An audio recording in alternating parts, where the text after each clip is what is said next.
Eu sou Luciana Mendonça e apresento para vocês o quarto podcast da série O Cérebro, um Eterno Aprendiz, com a nossa querida convidada Luciana Castrilon. Então, Luciana, e os tão famosos problemas de atenção?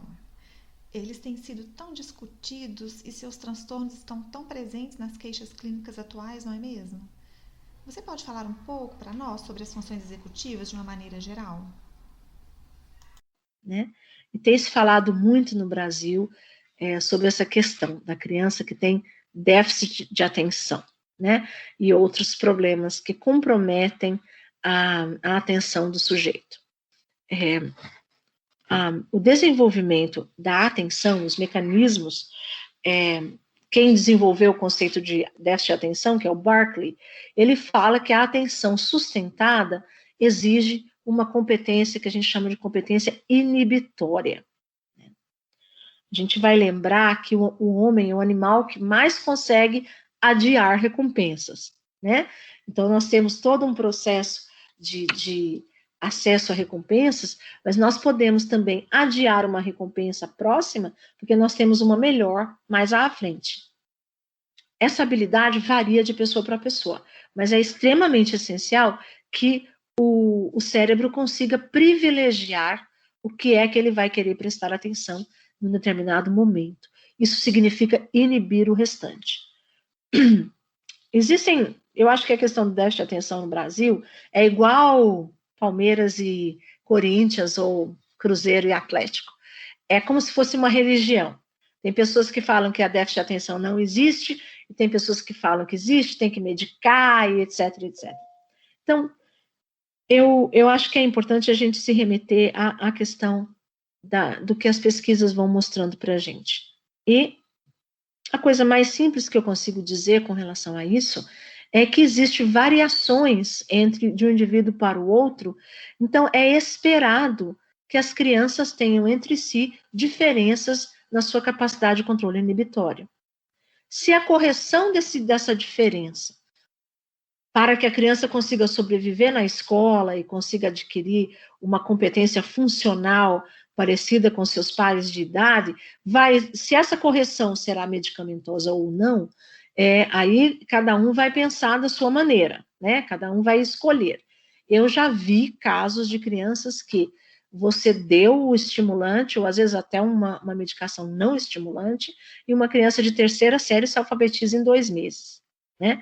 Por quê? Porque era só o que faltava, era uma capacidade de inibir outras respostas e fazer com que a criança conseguisse eleger uma função. Desconheço como é o mecanismo que essa droga utiliza. Ela inibe resposta motora, a gente sabe disso, então a criança não fica querendo se mexer o tempo inteiro, mas não é o que soluciona, na grande maioria dos casos, em que o problema da criança, o problema atencional da criança, não é necessariamente uma dificuldade no controle inibitório. É que ela não utilizou esse controle inibitório antes em sua vida. Né? Então, talvez a aprendizagem escolar seja a primeira em que ela vai ter que utilizar o controle inibitório. Um exemplo disso é a criança que está exposta à mídia, né? Quando você está jogando um videogame que não seja um videogame de planejamento, tem videogames e videogames, né? Mas quando você está jogando um videogame que é simplesmente de coleta de moedinhas, ou quando você está simplesmente assistindo televisão, ou o meu pior inimigo, assistindo vídeos no TikTok, não há necessidade de controle inibitório, ao contrário, né?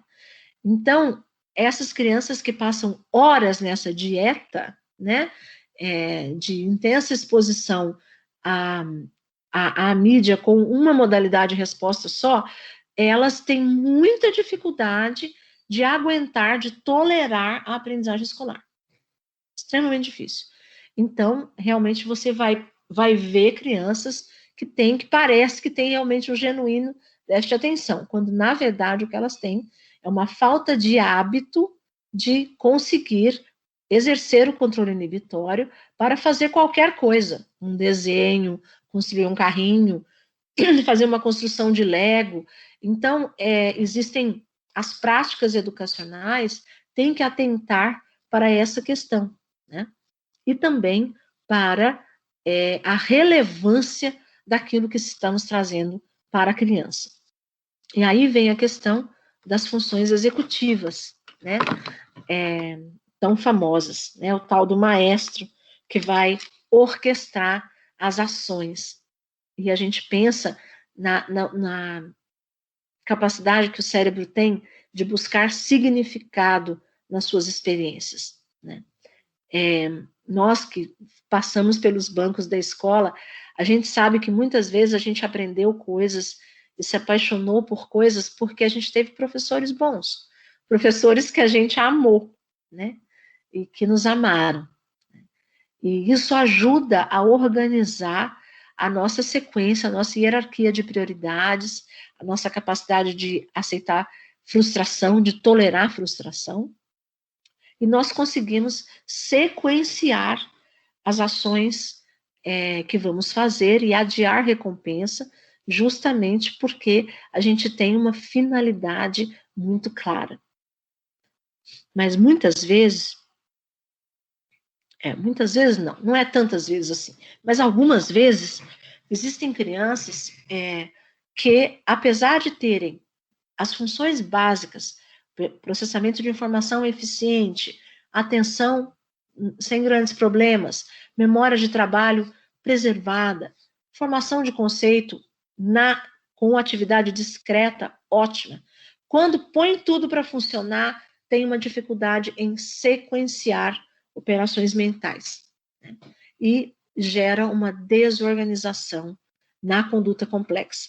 Isso a gente observa, e chamaram isso de disfunção executiva. É um diagnóstico meio fluido, meio difícil, porque às vezes você tem uma pessoa com uma disfunção executiva porque a pessoa está deprimida, ou tem uma disfunção executiva porque é uma pessoa ansiosa, tem uma disfunção executiva porque a pessoa não teve oportunidade suficiente para praticar aquela conduta complexa o suficiente para desenvolver uma sequência procedimental eficiente. Ou você vai ter uma criança que tem uma disfunção executiva porque ela tem um controle inibitório pobre e ela não está nem aí, ela não quer fazer, ela não está interessada, né? Não tem uma grande motivação. Mas, em alguns casos, existe sim uma disfunção executiva e eles falam muito agora, é uma moda, já foi moda aqui e no Brasil acho que está começando, ou já é moda, esse treinamento de funções executivas, né? O treinamento de função executiva pode ajudar e deve ajudar as crianças e os jovens, mas é muito importante lembrar que ele não se generaliza. Há uma mística de que você entra num aparelhinho e aí você vai se tornar melhor, ou você vai adquirir hábitos mentais mais eficientes que se generalizam. A literatura aponta que os resultados são muito mais modestos e muito mais dentro daquela habilidade para a qual você está se preparando. Então, se você pratica operações matemáticas no comum, que é extremamente repetitivo, e você adquire aquela competência, você tem uma eficiência procedimental e vai conseguir aplicar isso melhor na resolução de problemas mais sofisticados. Se você aprende um hábito de estudo eficiente, você vai conseguir orquestrar melhor o seu maestro. Os problemas legítimos com a dificuldade com o maestro são mais difíceis de serem corrigidos, por exemplo, no caso de um traumatismo craniano e algum outro problema que altera esse maestro. Por exemplo, o uso de drogas que afetam o sistema nervoso central como um todo e as suas partes mais nobres.